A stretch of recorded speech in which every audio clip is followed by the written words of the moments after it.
Thank you very much. We all know the great Prime Minister of the UK, and we just signed a document. This is, sorry about that. This is it. A very important document. Little windy out here. Give me that. We just signed it, and it's done. And so we have our trade agreement with the European Union, and it's a fair deal for both. Going to produce a lot of jobs, a lot of income, and we have many other ones coming. But you see the level of enthusiasm is very good. But the relationship that we have is fantastic. So I just want to congratulate you. But Donald, thank you very much. This now implements on car tariffs and aerospace, our really important agreement. And so this is a very good day for both of our countries, a real sign of strength. So thank you again, Donald. A really important day for both of us. Great people, great people. Has anything changed in the agreement since you spoke on the phone from the Oval Office? Not much. Nope. Not much. This is implementing. Can I ask you a question, please?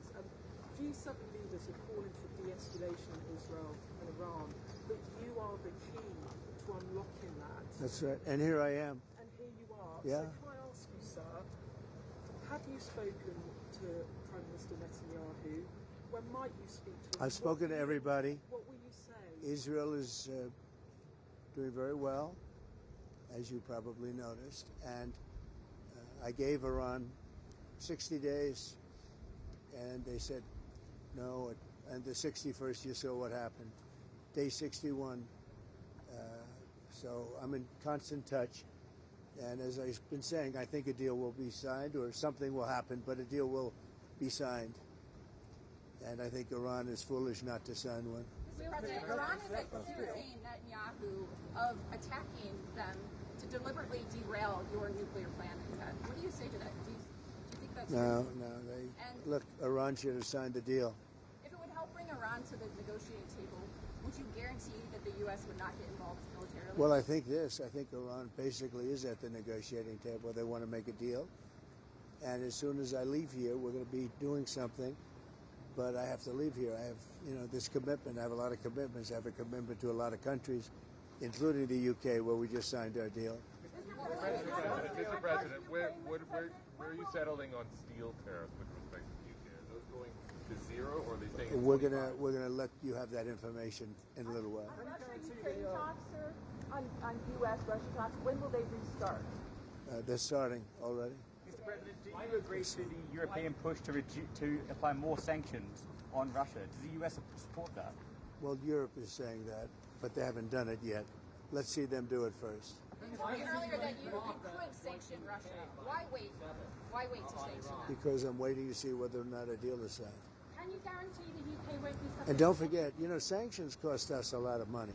When I sanction a country, that costs the U.S. a lot of money, a tremendous amount of money. It's not just let's sign a document.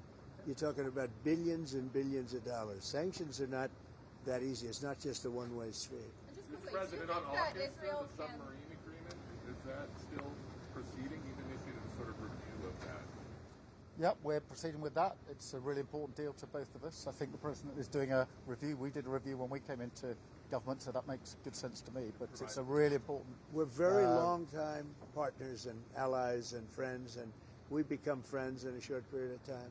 He's slightly more liberal than I am, to put it mildly. Well, we stand slightly on the left.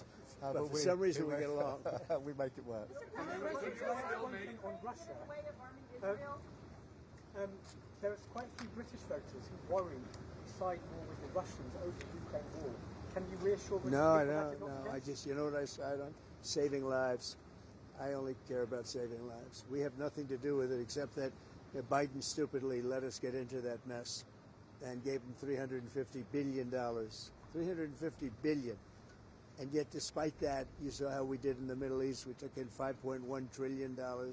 We have $15 trillion almost, looking around that number, going to be invested in the U.S. So the money is not the thing in this case. It's 5,000 young people are being killed every week in Russia, Ukraine. And if I can stop that, I'll be very happy. They're Ukrainian and they're Russian.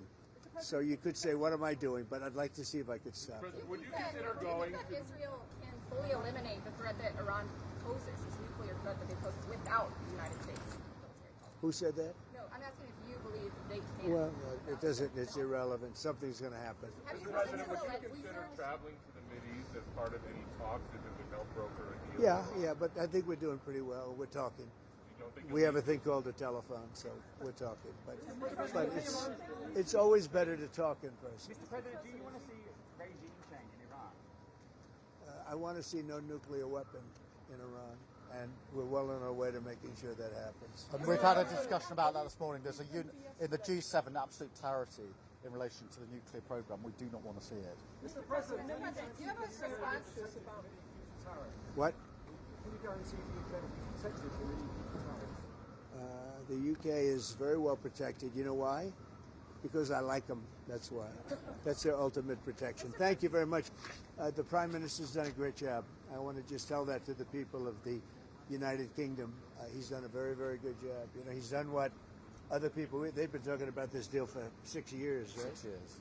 And he's done what they haven't been able to do. So he's done really a very good job.